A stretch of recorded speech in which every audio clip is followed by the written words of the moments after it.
6 মাস পর তার বাবা মারা যায়। সন্তানটাকে আমি বহুত কষ্ট করে লালন পালন করেছি। আমি গরিব ছিলাম, মানুষের কাছে মানুষের কাছ থেকে চায়া আমি আমার সন্তানটাকে বড় করলাম। আমার সন্তানটাকে আমি লালন পালন করলাম। আমার সন্তানের জন্য নিজের জওয়ানিকে শেষ করে দিলাম। বুড়া হয়ে গেছি, সন্তানের পিছনে যৌবনকে ব্যয় করে দিলাম। যৌবনের শক্তি সন্তানের পিছনে ব্যয় করলাম। এই সন্তানটা বড় হওয়ার পরে আমি তাকে বিবাহ শাদী দিয়ে দিলাম। বিবাহ করার পরে বউ ঘরের ভিতরে আসছে। এখন বউয়ের কথা শুই না আমার সাথে ঝগড়া ফাসাদ লাগে। কিছুদিন এরকম করছে, করার পরে আরেকদিন সন্তান ঘরে আসার পরে বউয়ের জন্য কানে কানে কি বলছে, বউ কানে কানে কথা বলার পরে সন্তান আমার গর্ভে দাঁড়িয়ে মা আমি সন্তান একটা লাঠি লইয়া আমাকে এমন প্রহার করেছে, আমাকে লাঠি দ্বারা এমন ভাবে আঘাত করেছে, আল্লাহর নবী গর্ভে দাঁড়িয়ে মা হয়ে আমি সহ্য করতে পারি নাই। আমার কলিজাটা খান খান হয়ে গেছে। তখন আমি আল্লাহর কাছে দোয়া করছিলাম, মালিক যেই সন্তানটাকে 10 মাস 10 দিন পেটে রাখলাম, যেই সন্তানের জন্য আমার জীবনের শক্তি ব্যয় করে দিলাম, আমার যুবক বয়সটা আমি শেষ করে দিলাম, এমন সন্তান আমাকে এইভাবে মারলো, শরীরটা জখম করে ফেলাইছে। আল্লাহর কাছে আমি তখন দোয়া করছিলাম, আল্লাহ দুনিয়ার জমিনে যদি আমার সন্তানটাকে তুমি শাস্তি দেও তাহলে আমি মা হয়ে সইতে পারবো না। আমি দোয়া করছিলাম, আল্লাহ আমার সন্তানকে তুমি কবরে শাস্তি দিও। ওগো নবী, আপনার জবান থেকে যখন কথাটা শুনলাম আমার সন্তানের কবরে আযাব হইতেছে, শোনার পরে আবার কলিজা ঠান্ডা হয়ে গেছে। জোরে বলেন নাউজুবিল্লাহ। মহিলা, তোমার সন্তানের কবরে আযাব হইতেছে, এমন আযাব। আমি নবী হইয়া বারবার দোয়া করলাম, প্রত্যেকবারে একই জবাব আসছে, যতক্ষণ পর্যন্ত মা তুমি মাফ না করবা ততক্ষণ পর্যন্ত তোমার সন্তানকে আল্লাহ মাফ করবে না। তখন নবীজি বারবার মহিলাকে রিকোয়েস্ট করলো, মহিলা রাজি হয় না। মহিলা নবীর কথায় সাড়া দেয় না, না আমি মাফ করব না। এবার নবীজি নিরুপায় হয়ে আল্লাহর কাছে হাত উঠায় দোয়া করে, মালিক আমি যেইভাবে ওই কবরের আযাব আমি দেখতেছি, আল্লাহ গো তার মাকেও তুমি এইভাবে কবরের আযাব দেখায়া দাও। অত্র অঞ্চলকে ধন্য করিবেন আওলাদে রাসূল সাল্লাল্লাহু আলাইহি ওয়াসাল্লামের বংশধর হযরতুল আল্লাম সৈয়দ ইয়াকুব আল মাদানী ভারত।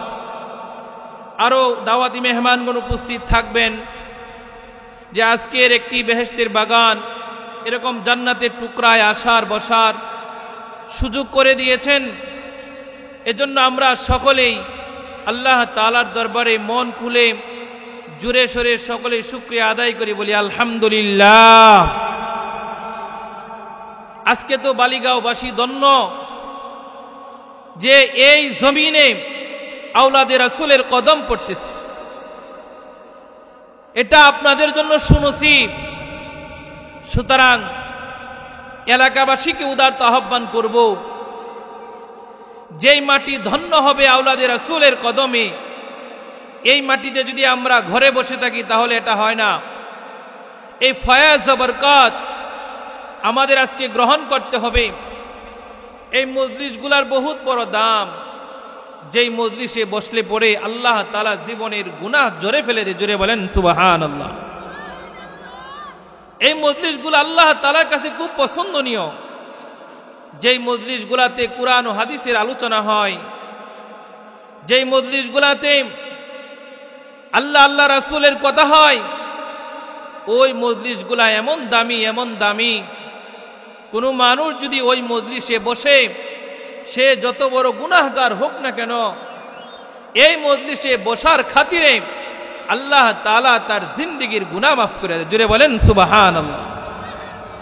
তাহলে এই মজলিসে আমরা সকলে উপস্থিত হয়ে যাই। আল্লাহ তাআলা আমাদের সকলকে কবুল করো, সকলে বলি আমিন। আমি আপনাদের সম্মুখে যে আয়াত তেলাওয়াত করেছি ওই আয়াতকে সামনে রেখে কয়েকটি কথা বলবো, এবং রাসূলের অসংখ্য হাদিস থেকে যে হাদিসখানা আপনাদের সম্মুখে পাঠ করেছি ওই হাদিসকে সামনে রেখে কয়েকটি কথা আল্লাহ তাআলা যদি বলার তৌফিক দান করে তাহলে বলবো। আমরা সকলেই আমলেতে নিয়তে বসি।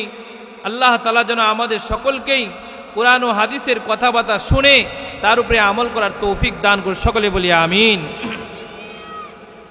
আমরা আমাদের চোখে যা কিছু দেখতেছি আর যা কিছু আমরা নিজেরা দেখতে পাই না, সব কিছু কে বানাইলেন? জোরে বলেন, কে সৃষ্টি করেছেন? আল্লাহ তাআলাই সৃষ্টি করেছেন। আমরা যে মাখলুকগুলা দেখতেছি সেগুলাও আল্লাহ সৃষ্টি করেছেন। যে মাখলুকগুলা আমরা দেখতেছি না ওই মাখলুকগুলাকেও আল্লাহ সৃষ্টি করেছে। জোরে বলেন সুবহানাল্লাহ। তাহলে সব কিছুর সৃষ্টিকারী হলেন আল্লাহ। সমস্ত সৃষ্টিজীবের ভিতরে আপনাকে আমাকেও আল্লাহ সৃষ্টি করেছেন। বনি আদমকে আল্লাহ পাকি সৃষ্টি করেছেন। বনি আদমকে আল্লাহ তাআলা সৃষ্টি করেছেন। শুধু তাই না, বনি আদমকে আল্লাহ তাআলা সমস্ত সৃষ্টির ভিতরে শ্রেষ্ঠত্ব দান করেছেন। জোরে বলেন সুবহানাল্লাহ। তাহলে আল্লাহ তাআলা আপনার আমার দাম কত বেশি করে দিয়েছেন। সমস্ত সৃষ্টির ভিতরে আল্লাহ শ্রেষ্ঠ দিয়ে দিয়েছেন। এটা আল্লাহ তাআলা ইহসান করেছেন, দয়া করেছেন। আল্লাহ তাআলা যেহেতু দয়া আর ইহসান করেছেন সেই জন্য আপনি আমি দামি হইতে পারছি, না হয় দামি হওয়া আপনার দ্বারা আমার দ্বারা সম্ভব ছিল না। আল্লাহ তাআলা আপনাকে আমাকে সৃষ্টি করেছেন। এটা কি যে আল্লাহ তাআলা আকাশের ভিতরে বানায়া তারপরে জমিনে ফালায়া দিয়েছে, বিষয়টা এরকম না। আল্লাহ তাআলা আপনাকে আমাকে বানানোর একটা সিস্টেম, একটা নিজাম আছে যে আল্লাহ তাআলা আপনাকে আমাকে কিভাবে বানাইছেন, আল্লাহ তাআলা এই জমিনের ভিতরে আপনাকে আমাকে কিভাবে পাঠাইছেন সেটা আমরা সবাই জানি। যে আল্লাহ তাআলা প্রত্যেকটা মানুষকে তার মাতা পিতার মাধ্যমে জমিনে পাঠায়। কথা বলেন ঠিক কিনা? আমরা যারাই জমিনে আসতে পারলাম আমরা সকলেই মাতা পিতার মাধ্যমে আসতে পারছি। আল্লাহ তাআলা আমাদেরকে আকাশ থেকে বানায় জমিনে ছেড়ে দেয় নাই। আল্লাহ তাআলা আকাশ থেকে আমাদেরকে ফেলে দেয় নাই। আল্লাহ তাআলা প্রত্যেকটা মানুষকে সম্মানের সহিত, ইজ্জতের সহিত মাতা পিতার মাধ্যমে আল্লাহ তাআলা জমিনে পাঠাইছেন। জোরে বলেন সুবহানাল্লাহ। সেই সংক্রান্ত আপনাদের সম্মুখে কয়েকটি কথা বলবো। আল্লাহ তাআলা যদি তৌফিক দান করে যে আমি আপনাদের সম্মুখে সেই জন্য সেই আয়াত কানা তেলাওয়াত করেছি। আল্লাহ তাআলা এটা নির্দেশ দিতেছেন। আল্লাহ তাআলা বলেন, ওয়াসাইনাল ইনসানা বিওয়ালিদাইহি ইহসানা। আল্লাহ পাক সমস্ত মানুষকে নির্দেশ দিতেছেন, ওয়াসাইনাল ইনসানা। সমস্ত মানুষকে আল্লাহ তাআলা নির্দেশ দিয়েছেন। মানুষটা চাই হোক মুসলমান হোক, চাই সে বেদিন হোক, চাই সে কাফের হোক, অর্থাৎ যারা বনি আদমের গর্ভে জন্ম নিয়েছে, বনি আদম হিসাবে জমিনের ভিতরে আসছে, সমস্ত মানুষকে আল্লাহ পাক একটা নির্দেশ দিতেছেন। ওয়াসাইনাল ইনসানা, সমস্ত মানুষকে আল্লাহ তাআলার পক্ষ থেকে একটা নির্দেশ। সেই নির্দেশটা কি? সেই নির্দেশ হলো ওয়াবিল ওয়ালিদাইনি ইহসানা। সমস্ত মানুষ সবাই যেন তাদের মাতা পিতার সাথে ভালো ব্যবহার করে। অর্থাৎ যারা আমরা জমিনে আসলাম সবারই আব্বা মা আছে। মা বাবা ছাড়া কেউ আল্লাহর জমিনে আসতে পারে নাই। প্রত্যেকটা মানুষের জন্য মাতা পিতা রয়েছে। এই জন্য আল্লাহ পাক নির্দেশ দিতেছেন যে আমি বনি আদমকে পাঠাইলাম, সবার মাতা পিতার মাধ্যমে জমিনে পাঠাইছি। এই জন্য তোমরা সবাই মাতা পিতার সাথে ভালো ব্যবহার করবা। মাতা পিতা ছাড়া কোনো মানুষ আসতে পারে নাই। হ্যাঁ আসছে, আল্লাহ তাআলা কখনো তার কুদরত জাহির করতে যায় মা বাবা ছাড়াও সন্তান দুনিয়াতে পাঠাইছে। যেমন আমাদের নবী আদি পিতা হযরত আদম আলাইহিস সালাতু ওয়াস সালাম কে আল্লাহ তাআলা সৃষ্টি করেছেন। আদম আলাইহিস সালাতু ওয়াস সালাম কে আল্লাহ তাআলা মাতা পিতা ছাড়া সৃষ্টি করেছেন। এটা আল্লাহ তাআলা পারেন। মা বাবা ছাড়াও সন্তান দুনিয়াতে পাঠাইতে পারে। এটা আল্লাহ তাআলার কুদরত দেখায়া দিছে। ও মানুষেরা, আমি আল্লাহ পারি, আমি আল্লাহ খালেক, আমি আল্লাহ কাদের। আমার কুদরত, আমি মা বাবা ছাড়াও মানুষ বানাইতে পারি। আল্লাহ তাআলা কুদরত দেখাইতে যায়া আদম আলাইহিস সালাতু ওয়াস সালামকে আল্লাহ মা বাবা ছাড়া বানাইছে। এরকম ভাবে মা ছাড়া আল্লাহ তাআলা মানুষ বানাইতে পারে। যেমন পিতার বাম পাজরের হাড্ডি থেকে আম্মা জান হাওয়া আলাইহিস সালাতু ওয়াস সালামকে বানাইছে। আল্লাহ তাআলা মা ছাড়া বাবার বাম পাজরের হাড্ডি থেকে আম্মা জান হাওয়া আলাইহিস সালাতু ওয়াস সালামকে বানাইছে। এটা আল্লাহ তাআলা পারেন। এরকম ভাবে বাবা ছাড়াও সন্তান আল্লাহ তাআলা বানাইতে পারে। যেমন মরিয়ম আলাইহিস সালাতু ওয়াস সালামের গর্ভে আল্লাহ তাআলা বাবা ছাড়া হযরত ঈসা আলাইহিস সালাতু ওয়াস সালামকে বানাইলেন। এটা আল্লাহ তাআলার কুদরতকে জাহির করেছেন। ও মুসলমান ইমানদার, আল্লাহ তাআলা খালেক, আল্লাহ তাআলা কাদের, এটা আমাদের বিশ্বাস করতে হবে। কিন্তু আল্লাহ তাআলা বনি আদমের সম্মানের জন্য, ইজ্জতের জন্য একটা সিস্টেম হলো মাতা পিতার মাধ্যমে প্রত্যেকটা বনি আদমকে আল্লাহ তাআলা জমিনে পাঠাইছে। সুতরাং আমাদের যাদের মা বাবা আছে, আমরা আমাদের মা বাবার সাথে ভালো ব্যবহার করব। এই নির্দেশটা কার? আল্লাহ।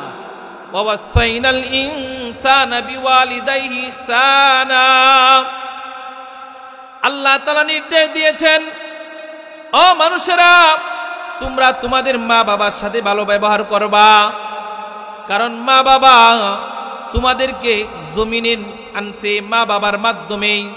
তুমি আলু বাতাস দেখতে পাইলা। ও সন্তানেরা, এখানে যারা আমার মাইকের আওয়াজগুলা শুনতেছেন, ও সন্তানেরা, কথাগুলা একটু মন দিয়ে শুনেন। তার সন্তানটাকে কেমন মোহাব্বত করেছে মা আর সন্তানের ভিতরে আল্লাহ তাআলা কেমন দরদ আর ভালোবাসা দিয়া দিছে। মা যখন সন্তান গর্ভে ধারণ করে পেটে আসা মাত্রই এই সন্তানের প্রতি মার কেমন ভালোবাসা আর কেমন দরদ। অথচ সবে মাত্র সন্তান পেটে আসছে, সন্তান যদি পেটের ভিতরে না নড়াচড়া করে, তখন আব্বাকে বলেছে, অর্থাৎ তার স্বামীকে যা বলছে, স্বামী আমার সন্তান তো পেটে নড়াচড়া করে না। স্বামী যখন মাকে লইয়া ডাক্তারের কাছে গেছে, ডাক্তারের কাছে যাওয়ার পরে ডাক্তার পরীক্ষা নিরীক্ষা করে বলে দিছে, হ্যাঁ তোমার সন্তান পেটের ভিতরে ভালো আছে।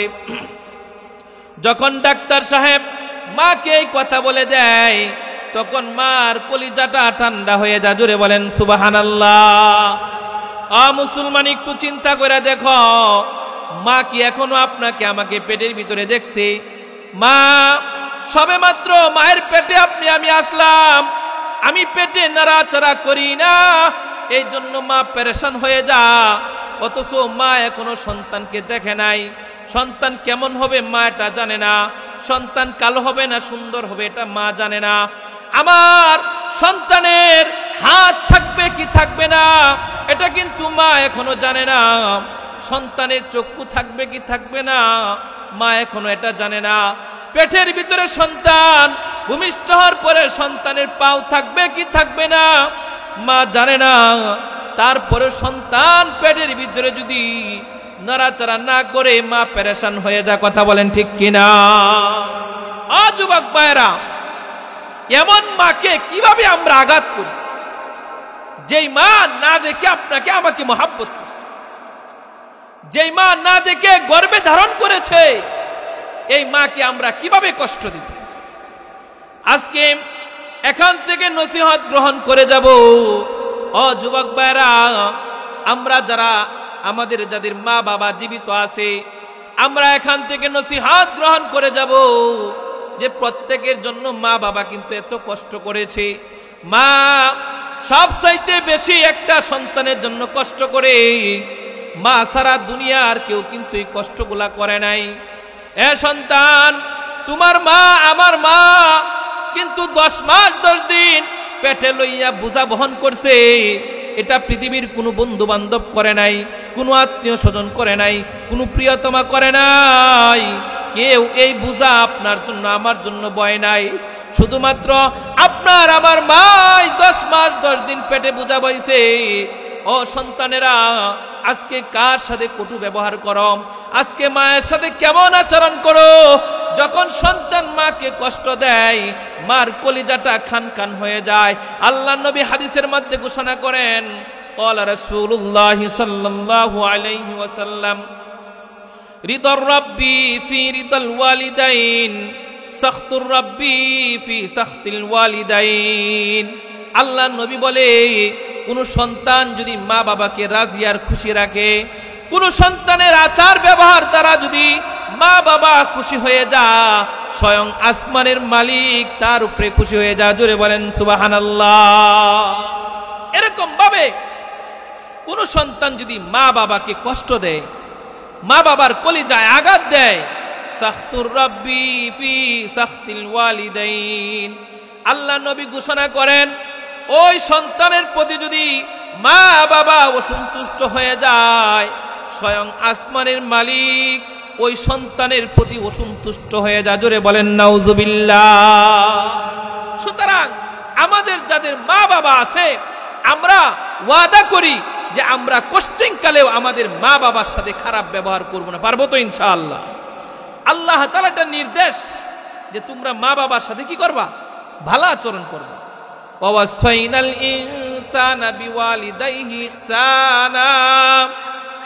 আল্লাহ তাআলা বলতেছেন, গোটা মানব জাতিকে বলতেছেন, তোমরা মা বাবার সাথে ভালো ব্যবহার করবা। কেনই বা করবা না? মা বাবা তোমার জন্য সবচাইতে বেশি কষ্ট করেছে। আয়াতের শেষ অংশে আল্লাহ তাআলা কারণ জানায় দিয়েছে কেন তুমি মা বাবার সাথে ভালো ব্যবহার করবা। মা বাবার সাথে তুমি কেন ভালো ব্যবহার করবা, সেই কথাটা আল্লাহ আয়াতের পরের অংশে বলতেছেন যে হামলুহু ওয়া ফিসালুহু, হামলুহু উম্মু হামালাতহু উম্মুহু কুরহা, যে মা তোমাকে কিন্তু গর্ভে ধারণ করেছে, এই কষ্ট তোমার মাই তোমার জন্য করছে। হামলুহু হামালাতহু উম্মুহু কুরহা ওয়া ওয়াদাআতহু কুরহা, আর তোমাকে জমিনের ভিতরে আনার জন্য প্রসব বেদনার কষ্টটা তোমার মাই তোমার জন্য করেছে। সুতরাং মা তোমাকে বুঝা বইল, 10 মাস 10 দিন পেটে ধারণ করলো, প্রসব বেদনের সময় মা কেমন কষ্ট করে। এ সন্তানে একটু শুনে যাও, মা এমন কষ্ট করেছে, যেই দিন সন্তান ভূমিষ্ঠ হবে সেই দিন বাড়ির সবার কাছ থেকে বিদায় নিয়ে যায়। চাচি আমাকে ক্ষমা করে দিবেন, বোনের কাছে ক্ষমা চায়, বোন আমাকে মাফ করে দিবা। স্বামীর হাত ধরে বলে, স্বামী আমার, আপনার সাথে দীর্ঘদিন সংসার করেছি, সন্তান জমিনে আসতে যায় যদি মারা যায়, তাহলে আমার প্রতি আপনি দাবি রাখবেন না। স্বামীর কাছ থেকে বিদায় লইয়া, আশেপাশের আত্মীয় স্বজনের কাছ থেকে বিদায় লইয়া মা এরকম মৃত্যুর সামনে দাঁড়ায়া আপনাকে আমাকে জমিনে আনছে। কথা বলেন ঠিক কিনা? এই কষ্ট দুনিয়ার আরো কেউ করছে? কেউ করে নাই। এই কষ্টটা শুধুমাত্র মাই করছে। একজন মানুষের জন্য মা ছাড়া এই কষ্ট দুনিয়ার কোন মানুষ, বন্ধু বান্ধব, আত্মীয় স্বজন কেউ করতে পারে নাই। কিন্তু বড় হওয়ার পরে মার কষ্ট ভুলে যায়। শুধু তাই, আল্লাহ তাআলা বলেন, ওয়া হামলুহু ওয়া ফিসালুহু 30 শাহরা। ও সন্তানেরা, তোমার মা তোমাকে 30টা মাস বইরা দুধ পান করাইছে। 30টা মাস তোমাকে দুধ পান করায়া তোমাকে বড় করলো। এমন মাকে যদি কেউ কষ্ট দেয়, ওই মার কলিজায় কত বড় আঘাত দেয়, তখন মা সহ্য করতে পারে না। আল্লাহ তাআলা নির্দেশ দিয়েছে, ও সন্তান, তোমার আচার ব্যবহার দ্বারা মা যাতে উফ শব্দটাও না বলে। যদি উফ শব্দটা বলে তাহলে সন্তান তুমি জেনে রাখো তোমার কপাল তুমি পুড়ে ফেলাইলা। কথা বলেন ঠিক কিনা? মার সাথে ভালো ব্যবহার করতে হবে। মা যদি উফ শব্দটাও বলে তাহলে আল্লাহর আরশ পর্যন্ত কেঁপে যায়। ও যুবক ভাইরা, আজকে বন্ধু বান্ধবদের পাল্লায় পড়িয়া নতুন বিবাহ করার পরে বিবির কথা শুনিয়া আজকে আমরা মা বাবাকে কষ্ট দেই। এরকম সন্তান আছে না নাই? বহুত আছে এরকম সন্তান। মার কথা ভুলে যায়, বাবার কথা ভুলে যায়, অথচ যেই বাবা তাকে লালন পালন করতে যায় কত কষ্ট করেছে, নিজের জানের প্রতি খেয়াল করে নাই, সারাটা দিন রৌদ্রের ভিতরে কাজ করেছে, মাথা থেকে পা পর্যন্ত ঘাম ঝরছে, উদার তাড়নায় কষ্ট করেছে। ছেলে একটা আবদার করছে, বাবা আমার জন্য একটা শার্ট বানায় নিয়ে আইসো। বাবার পকেটে টাকা নাই, বাবার পরনে লুঙ্গি নাই, ওই চিন্তা করে নাই বাবা ছেলের আবদার রক্ষা করতে যায় নিজেকে বিসর্জন দিয়ে দিছে। অন্যের কাছ থেকে ধার করে হলেও সন্তানের মুখে আল্লাহ তাআলা ওই সন্তানের মুখে হাসি ফুটানোর জন্য বাবা নিজেকে এরকম ভাবে বিসর্জন করে দিয়েছে। কথা বলেন ঠিক কিনা? শুধু সন্তানের মুখে হাসি ফুটানোর জন্য। এই সন্তান যদি মা বাবাকে কষ্ট দেয়, মার কলিজা অনেক আঘাত লাগে। এই জন্য আল্লাহর নবীর কাছে আয়েশা একজন সাহাবী বলতেছে, ক্বালা রাজুলুন ইয়া রাসূলুল্লাহ, এক ব্যক্তি আয়েশা বলল, গো আল্লাহর নবী, মান আহাক্কা বিহুসনি সাহাবাতি, যে আমি সব চাইতে বেশি কার খেদমত করব, আমার খেদমত পাওয়ার উপযুক্ত কে? আল্লাহর নবী বলে দিলেন, ক্বালা উম্মুকা সুম্মা উম্মুকা সুম্মা উম্মুকা। জোরে বলেন সুবহানাল্লাহ। আল্লাহর নবী বলে দিলেন, সব চাইতে বেশি হকদার হলো তোমার মা। তারপরে ওই ব্যক্তি জিজ্ঞাসা করলো, তারপরে কার খেদমত করব? আল্লাহর নবী দ্বিতীয়বার বললেন, সুম্মা উম্মুকা, তোমার মায়ের। আবার বললেন, তারপরে কার খেদমত করব? তৃতীয়বার আবার আল্লাহর নবী বললেন, সুম্মা উম্মুকা, তোমার মায়ের। তার মানে আল্লাহর নবী কথাটা কয়বার বললেন? 3 বার বলেছেন। চতুর্থবার আয়েশা বলতেছে, সুম্মা আবাকা। চতুর্থবার আল্লাহর নবী বলতে, তারপরে তোমার বাবা। মায়ের কথা আল্লাহর নবী 3 বার বলেছে। কারণ কি? কারণ হলো মা এমন 3টা কষ্ট করেছে যেই কষ্টগুলা স্বয়ং নিজের বাপেও করে নাই। ওয়া হামলুহু ওয়া ফিসালুহু 30 শাহরা, 10 মাস 10 দিন মা পেটে ধারণ করেছে। এরকম ভাবে 2 নাম্বার, তোমাকে আমাকে দুনিয়ার জমিন দেখানোর জন্য প্রসব বেদনার কষ্টটা শুধুমাত্র মাই করছে, দুনিয়ার কেউ করে নাই। কথা বলেন ঠিক কিনা? এরকম ভাবে 30 শাহরা, 30টা মাস বইরা দুগ্ধ পান করাইছে। এই যে 3টা কষ্ট স্বয়ং আপনার আমার মা আমার জন্য করছে, বাবাও করে নাই। এই জন্য আল্লাহ তাআলা মায়ের কথাটা 3 বার বলেছে। জোরে বলেন সুবহানাল্লাহ। মার কথা কয়বার বলছেন? 3 বার। চতুর্থবারে আয়েশা বলছে কার কথা? সুম্মা বাকা সুম্মা আদনাকা ফাদনাকা। এরকম ভাবে আল্লাহর নবী 3 বার মায়ের কথা বলেছে। সুতরাং সন্তানের আরে আমরা যারা এখানে হাজির আছি, আমরা চেষ্টা করব আমাদের জীবদ্দশায় যাতে আমাদের মা বাবা আমাদের দ্বারা কোনো কষ্ট না পায়। যদি কোনো সন্তান তার মাকে কষ্ট দেয়, সে কিন্তু মরার পরেও কবরে সুখে থাকবে না, হাসরেও সুখে থাকবে না, দুনিয়াতেও সুখে থাকবে না। কথা বলেন ঠিক কিনা? যাদের মা বাবা জীবিত আছে, আমরা কোনোদিন মা বাবার সাথে খারাপ ব্যবহার করব না, কারণ দুনিয়ার সবচাইতে প্রিয় হলো মা বাবা। যারা মা বাবাকে কষ্ট দেয় তাদের পরিণতি কি হবে?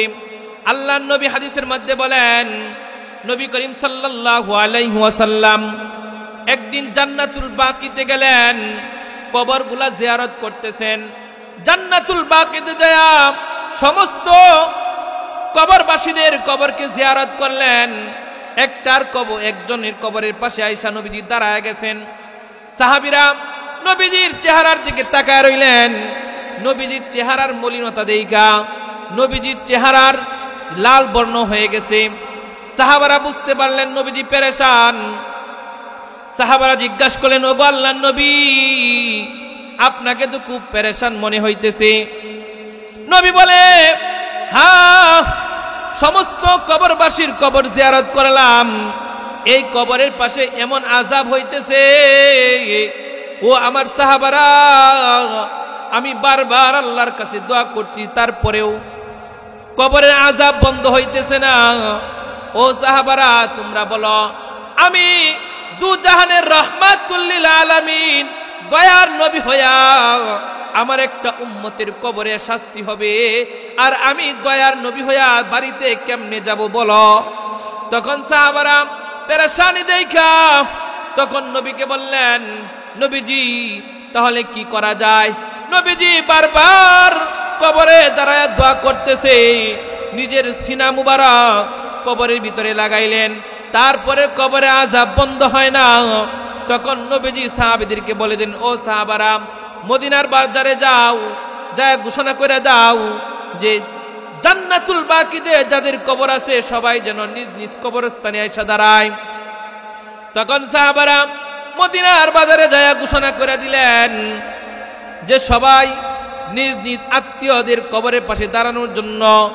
জান্নাতুল বাকিতে সবাই চলে আসলেন, সবাই সবার কবরের পাশে দাঁড়ায় গেছে। কিন্তু এই কবরের পাশের আত্মীয় এখনো আসতেছে না। নবীজি আরো পেরেশান। অনেকক্ষণ পর তাকায় দেখে দূর থেকে একজন মহিলা লাঠিতে বর দিয়া দিয়া এই কবরের পাশে আইসা দাঁড়াইতেছে। এই মহিলা, এই কবরটা কার? তখন মহিলা বলল, এই কবরটা হলো আমার ছেলের, আমার সন্তানের। এবার নবীজি বললেন, আপনার সন্তানের কবরে তো শাস্তি হইতেছে। মহিলাটা শোনার পরে বলতেছে, আলহামদুলিল্লাহ। এটা কি গো? কবরে শাস্তি হইতেছে, এটা শোনার পরে মহিলা বলল কি? আলহামদুলিল্লাহ। নবীজি এটা শুনে তো আরো পেরেশান হয়ে গেছে। কি বলেন যে আপনার সন্তানের কবরে আযাব হচ্ছে আর আপনি আলহামদুলিল্লাহ বললেন? বিষয়টা বুঝলাম না। তখন মহিলা বলতে, তাহলে তো নবী আপনার কাছে সব কিছুই খুলে বলতে হয়। এই সন্তান যখন আমার পেটে আসছিল, 6 মাস পর তার বাবা মারা যায়। সন্তানটাকে আমি বহুত কষ্ট করে লালন পালন করেছি। আমি গরিব ছিলাম, মানুষের কাছে যায়া মানুষের কাছ থেকে চায়া আমি আমার সন্তানটাকে বড় করলাম, আমার সন্তানটাকে আমি লালন পালন করলাম। আমার সন্তানের জন্য নিজের জওয়ানিকে শেষ করে দিলাম, বুড়া হয়ে গেছি। সন্তানের পিছনে যৌবনকে ব্যয় করে দিলাম, যৌবনের শক্তি সন্তানের পিছনে ব্যয় করলাম। এই সন্তানটা বড় হওয়ার পরে আমি তাকে বিবাহ শাদী দিয়া দিলাম। বিবাহ করার পরে বউ ঘরের ভিতরে আসছে। এখন বউয়ের কথা শুই না আমার সাথে ঝগড়া ফাসাদ লাগে।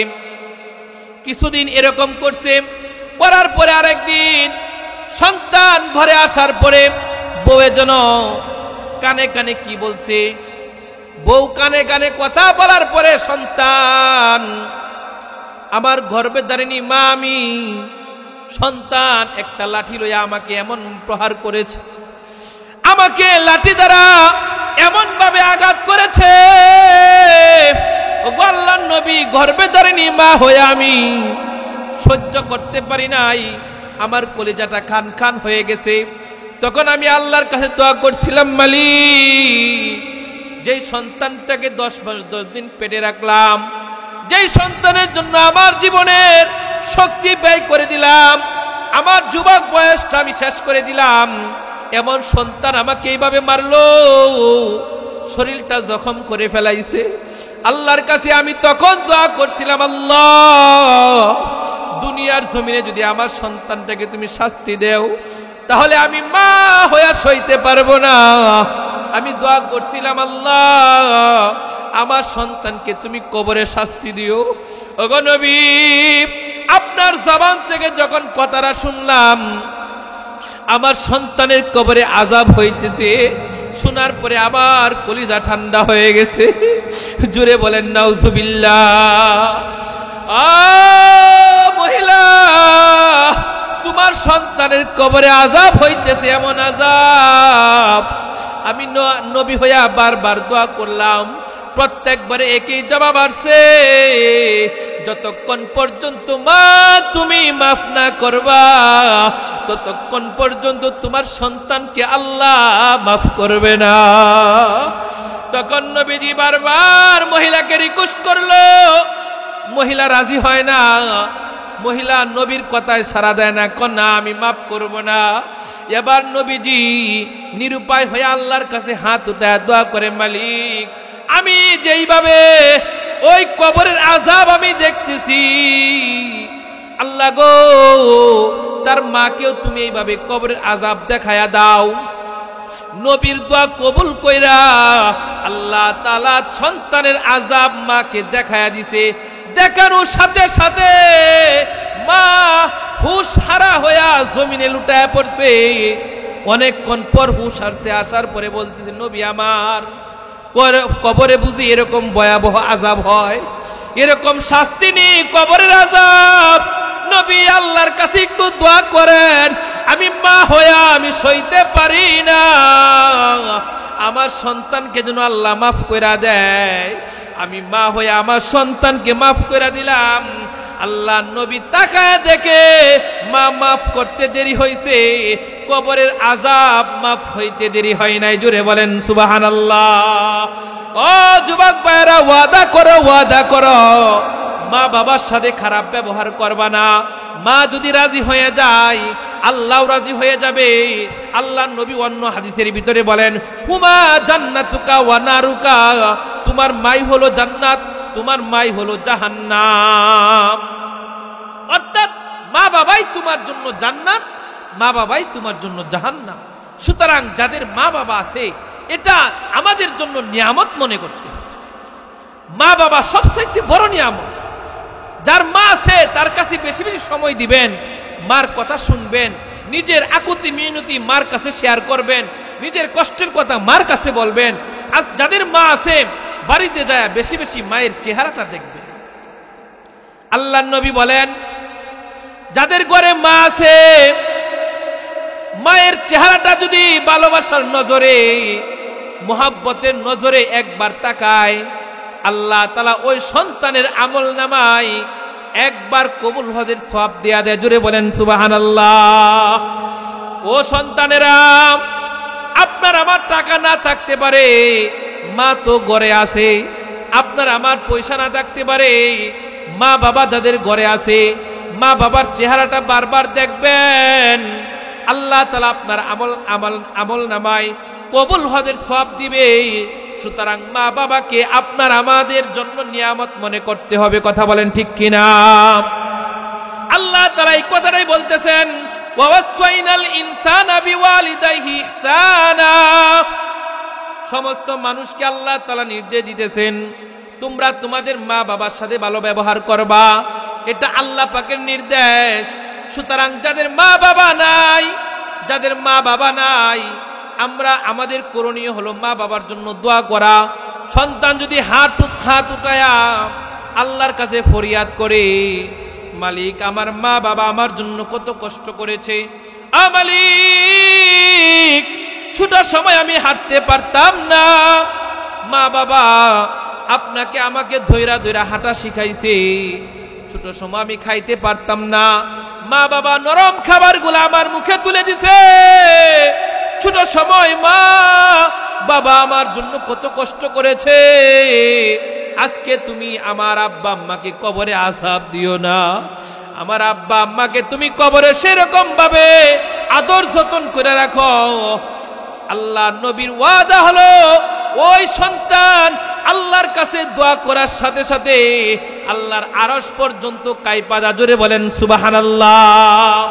সন্তানের দোয়া সাথে সাথে মা বাবাকে আল্লাহ তাআলা মাফ করে কবরটাকে জান্নাতের বাগান বানায়। জোরে বলেন সুবহানাল্লাহ। সুতরাং প্রত্যেকটা অভিভাবকের এখন দায়িত্ব হলো মা সন্তানকে দিনদার বানায় যাওয়া। কি বানায় যাওয়া? সন্তানদেরকে যদি আমরা এরকম ভাবে দারুল উলুম নুরানিয়া মাদ্রাসায় ভর্তি করে কোরআনের শিক্ষা দিয়া যাইতে পারি, এমন সন্তানেই হাত উঠায় দোয়া করবে। কথা বলেন ঠিক কিনা? এমন সন্তানেই মা বাবার দরদ বুঝবে, কষ্ট বুঝবে। আর যদি কোরআনের শিক্ষা থেকে বাহিরে রাখি তাহলে এমন সন্তান খুব কমই আছে যে মা বাবার কষ্টটা বুঝবে। কারণ বেশি শিক্ষিত হয়ে গেলে ওই মা বাবাকে শিখতে শিখতে গর্তে বাইর করে বৃদ্ধাশ্রমে রেখে আসে। কথা বলেন ঠিক কিনা? এরকম শিক্ষিত সন্তান আছে না নাই? এরা শিক্ষিত সন্তান না শয়তান? শয়তান। এর দুনিয়াও শেষ, আখিরাতও শেষ। তার মা বাবা কাঁদবে, যতবার চোখের ফুটা ফালাইবে তার জাহান্নামের আগুন বাড়তে থাকবে। কথা বলেন ঠিক কিনা? সুতরাং যুবক ভাইয়েরা ওয়াদা করো, মা বাবার সাথে কোশ্চিনকালেও খারাপ আচরণ করবা না।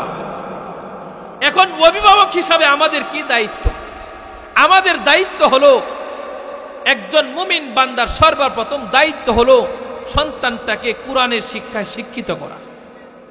যদি কোরআনের শিক্ষায় শিক্ষিত হয় ওই সন্তানটা মানুষ হবে। কি হবে ভাই? মানুষ হবে। এই কথাটা আল্লাহ তাআলা কোরআনের মধ্যে বলতেছেন, আর রহমান আল্লামাল কুরআন খালাকাল ইনসান। আল্লাহ তাআলা বলেন, আল্লাহ তাআলা দয়ালু, আল্লাহ তাআলা এমন দয়ালু। আর রহমান দয়ালু আল্লাহ। আল্লামাল কুরআন, মানুষদেরকে আল্লাহ তাআলা কোরআন শিখাইছেন। খালাকাল ইনসান, তারপরে আল্লাহ মানুষ বানাইছে। তার মানে আল্লাহ তাআলা বলতেছেন যে আমি মানুষকে আগে কোরআন শিখাইছি, তারপরে মানুষ বানাইছি। এবার বলেন, কেউ কি মার গর্ভের থেকে আইসাই কোরআন পড়তে পারে? তে আল্লাহ কোরআন শিখাইলো কই, তারপরে মানুষ বানাইলো কই? আমরা তো দেখতেছি আল্লাহ আগে মানুষ বানাইছে, তারপরে কোরআন শিখছি। কথা বলেন ঠিক কিনা? এই তাফসীরের কিতাবের ভিতরে লেখে যে আল্লাহ তাআলা মানুষ সৃষ্টি করেছেন কোরআন শিখানোর পর। তার মানে যারাই বনি আদমের ঘরে জন্ম নেওয়ার পরে সর্বপ্রথম শিক্ষা কোরআন শিক্ষা গ্রহণ করলো ওই মানুষ হইতে পারলো। আর কোরআনের শিক্ষা যে সর্বপ্রথম শিক্ষা করে নাই ও মানুষ হইতে পারে না, ও জানোয়ার হইছে। কথা বলেন ঠিক কিনা? অন্য জায়গায় আল্লাহ তাআলা বলেন, উলাইকা কাল আনআম বাল হুম আদাল, তারা চতুষ্পদ জানোয়ারের চেয়ে নিকৃষ্ট। তার মানে কি বুঝলাম? একজন অভিভাবক হিসাবে সন্তানকে সর্বপ্রথম কোরআনের শিক্ষা দেওয়া লাগবে যদি মানুষ বানাইতে চাই। কথা বলেন ঠিক কিনা? এই জন্য এখানে যারা মা বাবা অভিভাবক বিন্দু উপস্থিত আছেন সবাইকে বলবো, আল্লাহ তাআলা যাকে একটা সন্তান দিছে, ছেলে হইলে দারুল উলুমে ভর্তি করে দেই, মেয়ে হইলে মহিলা মাদ্রাসায় ভর্তি করে দেই, সন্তানটাকে কোরআনের শিক্ষা দেয়া যায়। এই সন্তান কোনোদিন মা বাবার সাথে খারাপ আচরণ করবে না। আপনি আমি দুনিয়াতে একদিন থাকবো না, কিন্তু সন্তান আপনাকে শেষবারের মতো সুন্দর করে গোসল দিয়া দিবে। সন্তানটাকে মা তুমি লালন পালন করতে যায়া কতবার নিজের হাতে সাবান দিয়া ডইলা ডইলা গোসল করাইলাম। এই সন্তান বিদায় বেলা যদি তোমাকে শেষবারের গোসলটা দিয়া দেয়, মা হিসাবে তুমি সার্থক হয়ে যাইবা, বাবা হিসাবেও তুমি সার্থক হইতে পারবা। আর যদি শেষবারের গোসলটা না দিতে পারে, এমন হতভাগা বাবা আর কেউ হবে না। কথা বলেন ঠিক কিনা?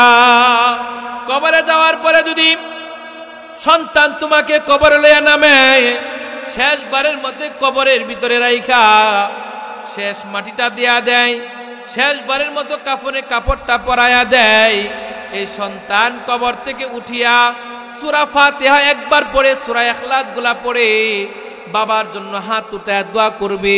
দোয়া করা জমিনের উপরে দাঁড়ায়া সন্তান হাত উঠায় দোয়া করবে, আল্লাহ তাআলা সন্তানের খাতিরে জমিনের নিচের বাবার কবরটাকে জান্নাতের বাগান বানায়া দিবে। এই জন্য মা বাবার এক নাম্বার দায়িত্ব হলো সন্তানটাকে মানুষ বানায়া যাওয়া, অর্থাৎ কোরআনের শিক্ষায় শিক্ষিত করে যাওয়া। একজন আল্লাহর ওয়ালি তিনি কবরে পাশ দিয়া যাইতেছেন। ঘটনাটা যেহেতু সময় সংক্ষিপ্ত আকারে বলে নেই, আল্লাহর ওয়ালি কবরে পাশ দিয়া যাইতেছে, এমত অবস্থায় দেখতেছে কবরের ভিতরে আযাব হইতেছে। তবে তখন আল্লাহর নবী এই কবরের পাশে হাত উঠায় দোয়া করছেন। কি করছেন? দোয়া করছেন যে আল্লাহ, এখানে যারা কবরবাসী আছে সবাইকে তুই মাফ করে দাও। সূরা ফাতিহা 3 বার ইখলাস পাঠ করে তিনি সওয়াব রেসানি করছেন। যাওয়ার সময় তিনি সওয়াব রেসানি করে চলে গেছেন। রাতের বেলায় তিনি যায় ঘুমায় গেছেন, স্বপ্নে দেখতেছেন। ওই আল্লাহর ওলি রাতের বেলায় স্বপ্নে দেখে গুরুস্থানে যারা ঘুমায় ছিল সবাই সওয়াব নেওয়ার জন্য সারিবদ্ধ হয়ে দাঁড়ায় গেছে। ফেরেশতারা সবগুলা একটা খাসার ভিতরে, খাদির ভিতরে লইয়া সবগুলা এক একজন করে দিতেছে। সমস্ত কবরবাসীরা লাইন বন্ধ হইয়া দাঁড়ায়া নিতেছে। যেমন লাইনের ভিতরে ধাক্কাধাক্কি শুরু হয়ে গেছে, কে কার আগে সব নিবে। কিন্তু লাইনের পাশে একজন মহিলা নিশ্চিন্তভাবে বসে আছে। আল্লাহর ওলি জিজ্ঞাসা করলেন, মা তুমি এখানে এইভাবে কেন বসে রইলা? তোমার কি সওয়াব লাগবে না? সবাই তো সওয়াব নেওয়ার জন্য সারিবদ্ধ হয়ে দাঁড়াইছে। তখন মহিলাটা জবাব দেয়, ওগো আল্লাহর ওলি, আমি জমিনের উপরে আমার একটা নেককার সন্তান রেখে আসছি।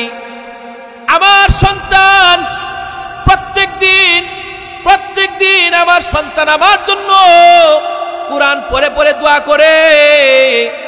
ওই সন্তানের হাদিয়া প্রত্যেক দিন ফেরেশতারা আমার কবরে দিয়া যায়, যার জন্য আমার সওয়াবের দরকার নাই। আমি মা হইয়া সন্তানের সওয়াব উসিলা করিয়া আমি কবরে শান্তিতে আছি। জোরে বলেন সুবহানাল্লাহ। ওই দিনের মতো দোয়া করলেন। আজকেও কিন্তু রাতের বেলায় স্বপ্নে দেখে। আজকে স্বপ্নটা একটু ব্যতিক্রম। কিরকম ব্যতিক্রম? সবাই লাইনবদ্ধ হয়ে সওয়াব নেওয়ার জন্য দাঁড়াইছে। আজকে কিন্তু ওই মহিলাটার ওই জায়গা নাই। আজকে ওই মহিলাটা সওয়াব নেওয়ার জন্য লাইনে দাঁড়াইছে। এবার আল্লাহর ওলি বলে, ও মহিলা, তোমাকে তো ওই দিন দেখলাম তোমার সওয়াব নেওয়ার দরকার নাই, কিন্তু আজকে তুমি সওয়াব নেওয়ার জন্য এরকম লাইনে কেন দাঁড়াইলাম? মহিলাটা চিৎকার দিয়া বলে, ওগো আল্লাহর ওলি, জমিনের উপরে যে আমি সন্তান রেখে আসছিলাম, যে সন্তানকে আমি কুরআন শিখাইছিলাম, ওই সন্তান আর জমিনে নাই। ওই সন্তানটা আল্লাহর ডাকে সাড়া দিয়া সেও কবরবাসী হয়ে গেছে। এই জন্য এখন আর আমার সওয়াব আসে না। এই জন্য আজকে আমি নিজে পেরেশান সওয়াব নেওয়ার জন্য। ও মা বাবা যারা এখানে আছো, যাদেরকে আল্লাহ তাআলা একটা সন্তান দিছে, ওয়াদা করো তোমার সন্তানটাকে তুমি মাদ্রাসায় পড়াইবা, কুরআনের শিক্ষা শিক্ষিত করবা। এই সন্তানকে যদি কুরআনের শিক্ষা শিক্ষিত বানাইতে পারো, কবরেও তুমি শান্তিতে থাকবা। বাবা হইয়া যদি অপরাধগুলা করেও থাকো, সন্তান যতবার নামাজ পড়বে, সন্তান যতবার কুরআন তেলাওয়াত করবে, সন্তান যতবার জিকির করবে, প্রত্যেকটা সওয়াবের অংশ অটোমেটিকলি মা বাবার কবরে যাবে। জোরে বলেন সুবহানাল্লাহ। এই জন্য যাদেরকে আল্লাহ তাআলা সন্তান দিয়েছে, সন্তানটাকে নিয়ামত মনে কইরা কুরআন হাদিসের শিক্ষা দিয়া যান, দারুল উলুমে ভর্তি করে দেন। কুরআনের শিক্ষা যদি দিতে পারেন তাহলে আপনি ঠকবেন না। অনেকেই তো মনে করে কুরআন শরীফ আর এরকম মোল্লা মুন্সি হইয়া কি করব, ফার্স্ট ইয়ার সার্ভি করব, এই চাকরি দিয়ে তো চলবে না। মুসলমান একটু মনোযোগ দিয়া শুনেন। আমরাও তো মাদ্রাসায় পড়ালেখা করেছি। আমরা জানি মাদ্রাসায় পড়লে ভালো একটা চেয়ার পাওয়া যাইতো না, বড় অঙ্কের টাকার চাকরি করা যাবে না। তারপরেও কেন আলেমুল আমাদের সন্তান মাদ্রাসায় কেন পড়ে একটু চিন্তা করছনি? মাদ্রাসায় তারা দুনিয়া কামানোর জন্য পড়ে না, মাদ্রাসায় তারা দুনিয়া অট্টালিকা পাওয়ার জন্য করে না। প্রত্যেকটা আলেম কষ্ট করে পড়ালেখা করছে, ডাল ভাত খেয়ে কে কুরআন হাদিস শিখছে। এরকম ভাবে 14-15 বছর তারা নিজেকে কুরবান করে দিয়েছে কুরআন হাদিস শিক্ষা করার জন্য। যখন 5,000 টাকা বেতন পায়, সমাজে বেশি মূল্যায়ন পায় না, তারপরেও জেনে শুনে তার সন্তানটাকে কেন মাদ্রাসায় দিছে? কারণ জানে সন্তানকে যদি কোরআন শিখায় যেতে পারি, বাবা হইয়া কবরে আরামে ঘুমাইতে পারবো। এই জন্যই আলেম উলামারা কষ্ট জানার পরেও নিজের সন্তানকে মাদ্রাসায় পড়ায়, নিজের সন্তানকে কোরআন শিখায়। কোশ্চিন কালেও পাবেন না একজন আলেম তার বাবাকে বৃদ্ধাশ্রমে রেখে আসছে, কথা বলেন ঠিক কিনা?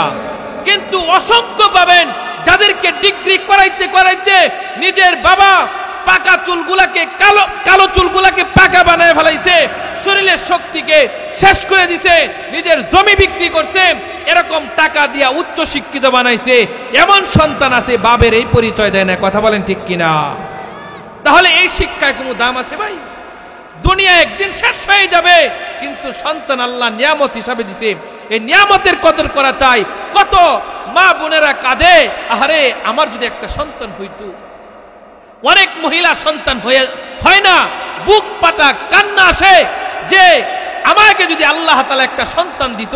এই মহিলাকে কতজনে টিটকারি মারে, এখনো সন্তান হয় না, এরকম ভাবে তার মুখ দেখতে চায় না, তার বুক ফাটা, তার কান্না এসে তারপরেও আল্লাহ তাকে সন্তান দেয় না। কিন্তু আল্লাহ তাআলার কাছে আপনি না চায় একটা সন্তান পাইলেন, এই সন্তানটা নিয়ামত মনে করে যদি কুরআন ও হাদিসের শিক্ষা দিতে পারেন, এই সন্তান আপনার জন্য দুনিয়া এবং আখিরাতের নাজাতের জরিয়া হবে, কথা বলেন ঠিক কিনা? আমরা সবাই এই আলোচনা থেকে শিক্ষা গ্রহণ করি, আমাদের সন্তানকে কুরআন হাদিসের শিক্ষা শিক্ষিত করবো তো ইনশাআল্লাহ। তাহলে আপনার আমার সন্তান মা বাবার সাথে ভালো ব্যবহার করবে। আল্লাহ তাআলা আমাদের সকলকেই উক্ত আলোচনা থেকে দুইটা নসিহত গ্রহণ করার তৌফিক দান করুক। 1 নম্বর নসিহত, সন্তান মা বাবার সাথে কি করবে? ভালো আচরণ করবে। আর 2 নম্বর নসিহত, মা বাবাদের জন্য মা বাবা প্রত্যেকটা সন্তানকে কুরআন ও হাদিসের শিক্ষা শিক্ষিত করবে। পারবে তো ইনশাআল্লাহ? আল্লাহ তাআলা আমাদের সকলকে কবুল করুন, সকলে বলি আমিন। ওয়া আখিরু দাওয়ানা আলহামদুলিল্লাহি রাব্বিল আলামিন। আসসালামু আলাইকুম ওয়া রাহমাতুল্লাহ।